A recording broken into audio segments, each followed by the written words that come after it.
I'm Bernard Harcourt, professor of law and political science at Columbia University, and my book is called The Counterrevolution: How Our Government Went to War Against Its Own Citizens. And what I try to do in the book is I try to understand all of these different troubling events that we've experienced recently, like the torture at Abu Ghraib and the indefinite detention at Guantanamo Bay and the Muslim ban that we've just put in place and the militarized policing of protesters.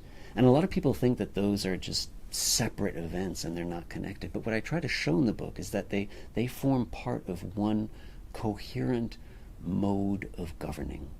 I call it a counterinsurgency warfare paradigm of governing.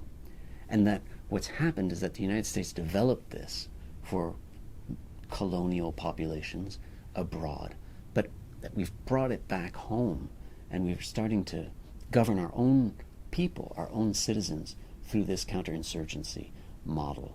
It's not an ordinary counter-revolution. We've seen counter-revolutions before. It's a new counter-revolution because there's no revolution. So it's become a mode of governing without the object that kind of triggered it. And that's what's so perplexing. There isn't an insurgent group in this country.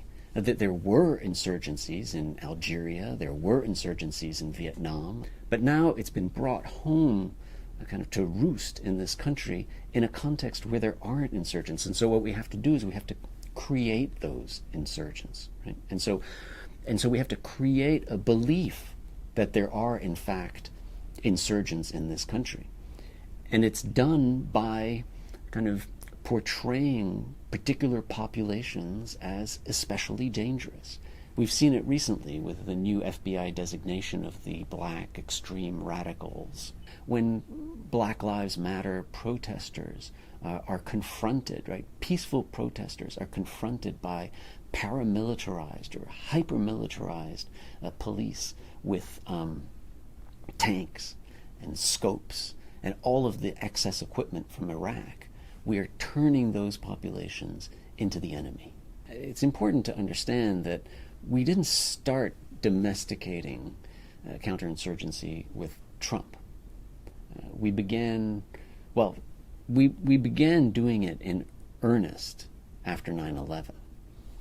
Before that, we had these small episodes of domesticating some counterinsurgency. So COINTELPRO in the 1950s and 60s, or the repression of the Black Panthers in the 1960s, those were forms of counterinsurgency warfare, but they were these isolated moments. Since 9/11, it's become pervasive. It's become probably the dominant way of governing in this country. And it started, we saw it with the NYPD and its mosque crawlers and mosque informants and sending people into mosques without any suspicion whatsoever, without even any reasonable suspicion. We saw it as early as that in terms of kind of trying to get massive interviews of Arab Americans and those other policies that were starting to turn Muslims into an internal enemy.